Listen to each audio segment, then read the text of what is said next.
Thank you very much, honorable panelists, dear friends, ladies and gentlemen. I'm very happy to be with you and share some guidelines on interreligious dialogue. I will, in my paper, I will discuss some of the issues connected with interreligious dialogue, and particularly with the dialogue with the Muslims, between Christian and Muslim. As the head of the panel has said, will overlap in some points with what has been said before, but I think it's important to have a complete overview of the problems involved with Muslim-Christian dialogue and dialogue in general. I will start with a reflection that may surprise, but I think is very important, and in a way has been stressed before. We live in a pluralistic and multi-religious society, both in the East and West. Even Middle East, where at one time we could see only Christianity, Islam, and Judaism, due to recent immigration, we are now seeing people arrive from other cultures and religions. Consequently, we are witnessing an end of the polarization clash between Islam and Christianity, with the manifestation of a quest for wider dialogue among the world religions. I had a student of mine who did a dissertation on the situation of non-Muslim in the Gulf area, and there is a problem. There are some sociological problem. There is also a great quest for dialogue, to which some of the areas, some of the countries responded, and some did not properly respond. Even in the last clashes, the victim of the attacks of these radical groups are not only Christians, are people belonging Muslims and people belonging to other religions. So the whole question of dialogue is wider than the relationship between Muslim and Christian, but of course we'll deal with this part of dialogue, which is very important for us. In this context, an assertion of Pope Benedict XVI in Ankara is of particular relevance. Religions are able to do their part in tackling the numerous challenges that our society are currently facing. Surely, recognizing the positive role involving the religion within the bosom of this body, of the social body, can and must encourage our society to explore more deeply the knowledge of humanity and to better respect its dignity, placing humanity at the center of political, economic, cultural, and social action. Our world must become more aware of the fact that all humanity is profoundly connected, and we must invite them to put aside their historical and cultural differences, not in order to clash them over them, but rather to foster for mutual respect. The necessity of having dialogical approach to people of other faiths is also stressed by Pope Francis in his apostolic exhortation, where he states, an attitude of openness in truth and in love must characterize the dialogue with followers of non-Christian religions, in spite of various obstacles and difficulties, especially forms of fundamentalism on both sides. Interreligious dialogue is a necessary condition for peace in the world. And so it is a duty for Christian as well as other religious community. This does not mean to overlook the differences and to put aside the main tenets of each one's religion, because a facile syncretism would ultimately be a totalitarian gesture on the part of those who would ignore great master. It's not a Al-Qaeda attack, I think. I'm in the target anyway. I was once. When we deal in with dialogue with Muslims, One of the dominant feelings in our society, Western society, I mean, today, is the fear of Islam and Muslims, whose world and systems of values are seen as distant from the Christian ones. However, if you relate with Muslim at personal level, you will gain a new perspective and feel a greater closeness among believers. In fact, when, thanks to personal relationship, the distance decreases, we realize that the other person is one of us. Barrier collapses, and a common humanity and a common spiritual values emerge. In fact, we ask ourselves where interreligious dialogue begins. The answer to this question is very simple. Dialogue is born where there are people of goodwills. Because it is a relationship between persons and not between ideologies. What matters, as it is expressed in a document of the Bishops' Conference of Asia, is empathy together with realism, and this involves trust that brings about healing, especially of the suppressed memories of the past bitterness. In this sense, an intensive formation that includes a deep knowledge of each religion fosters an empathetic attitude, which is a point of departure for healthy Muslim-Christian dialogue. Then it's important to understand the internal logic of the other's religion and the acknowledgement of religious pluralism in our contemporary society. In this debate of Islam, we look too often at the, in brackets, in quotes, Muslim world as an abstract category and a culturally distant. In reality, not only is Islam closer to Christianity than we may think, but Islam is a universe constituted by people with whom it is possible and necessary to share values and express them through dialogue. How to counteract radicalism? One of the main factors that hamper interreligious dialogue and intercultural dialogue are radical tendencies, which is irrespective of their origin are one of the most dangerous threats for world peace and security. Religious radical movements, in fact, introduce fundamental and sudden changes by means of uncompromising and hardline policies.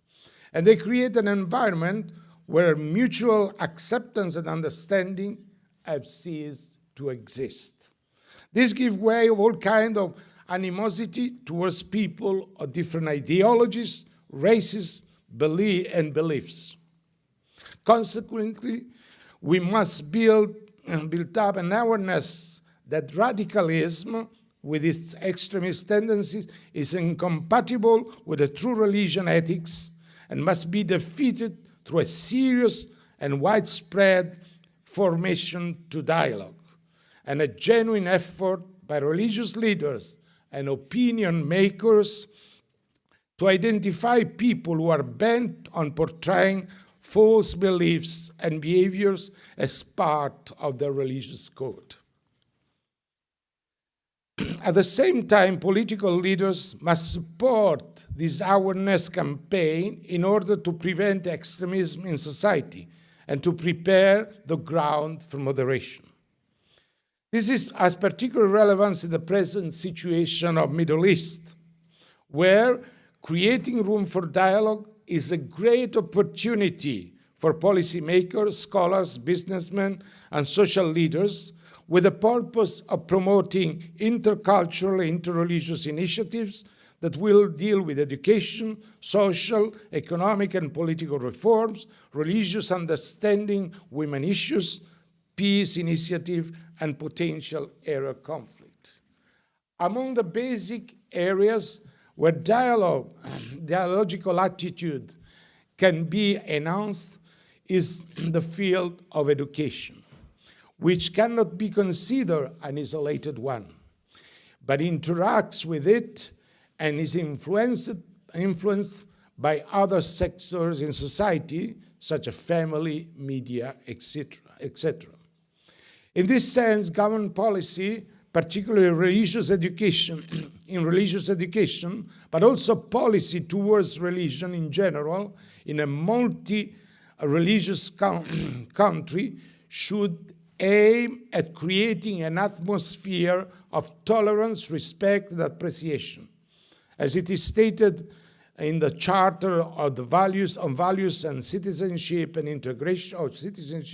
Integration, promulgated by the Italian Home Ministry, when it suggests that it is convenient to educate the youth to respect of the other's religious belief without finding them elements of division.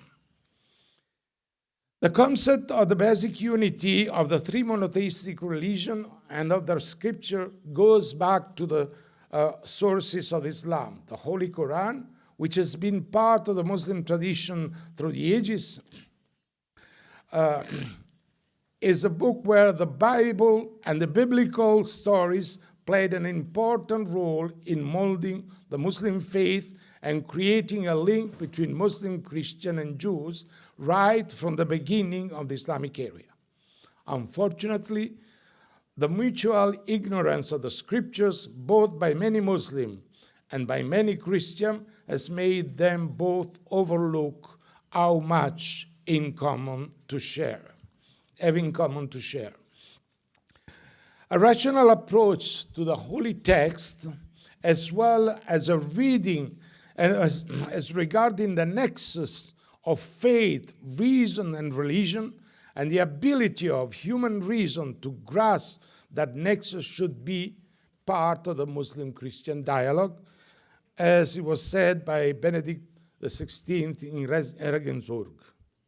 A reason which is deaf to the divine, and which relegates religion into the realm of subculture, is incapable of entering into the dialogue of culture.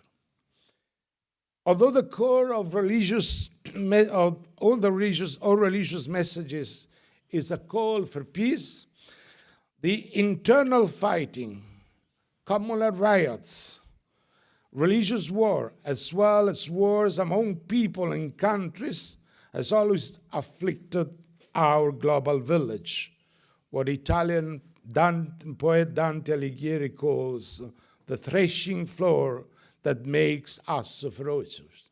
Il giardino che ci fa tanto, l'aiola che ci fa tanto feroci. Thus, the cooperation of cultural and religious groups is absolutely necessary in order to overcome every kind of tension and to pave the way to coexistence and peace. In this context, all religion and religious communities are called to work together and to commit themselves to raising awareness about belonging to a single human family for which all bear a common responsibility. Consequently, interreligious dialogue, as expressed by another statement of Pope Benedict, is of particular relevance. This is a very interesting statement. The relationship of Christian with the religion of the world has become today an internal necessity for the faith. And this is not a game of curiosity, which would like to construct a theory about the destiny of the others. But today there is more at stake, the sense of our being able and having to believe. There will be no peace and welfare for humanity without respect for religious tolerance. This is another important aspect.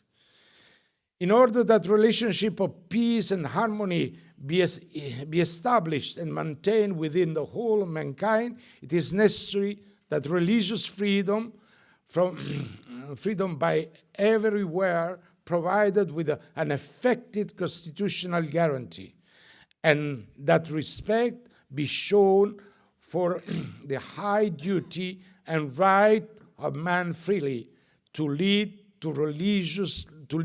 his religious or her religious life in a society.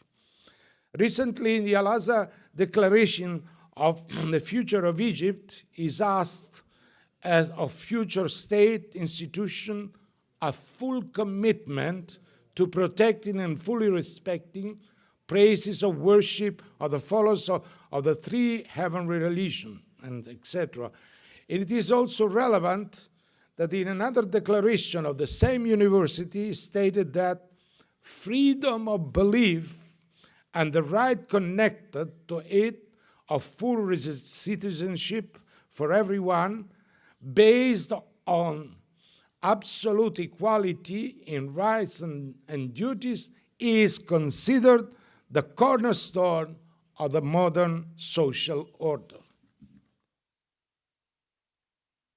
The issue of religious freedom and the necessity of dialogue in this sense is a pressing concern with the Middle East Christians who want to share with the Muslim the need for clear, strong safeguards for adherence of minority religions in Muslim society, where an interpretation of Islamic law often dominates, seems to deny basic rights, including the right of people to practice and teach their own faith. This in spite of the fact that Muslim thinkers in Middle Ages, not now, and later periods were among the first actually to incorporate the ideas of tolerance and safeguards for minorities within their legal system. Thus, Muslim-Christian dialogue will help to sustain the tradition of those Muslim thinkers today and to develop them into even more positive understandings of the role of minorities in Islamic society. In conclusion, I would say that the shared heritage of both Christian and Islam shows an inner desire for love, peace, and justice, and issues a call to hope for those who are in despair in the present world crisis through their messages and their message and their lives. Sharing common values, implementing human rights standards, transparency, accountability, participation, and non-discrimination is a duty of the followers of the two monotheistic religions in their path towards a universal physical and spiritual development of humanity that may lead us out of the tunnel of the present moral and financial crisis, which requires patience, endurance, and capacity of dialogue.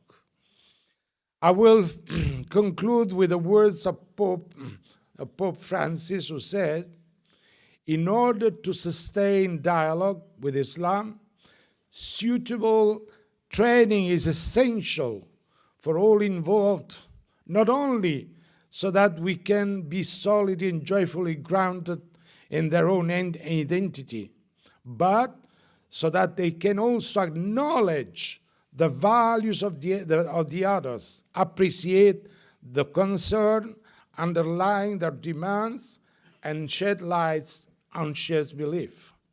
I ask and I humbly entreat those countries to grant Christians freedom to worship and to practice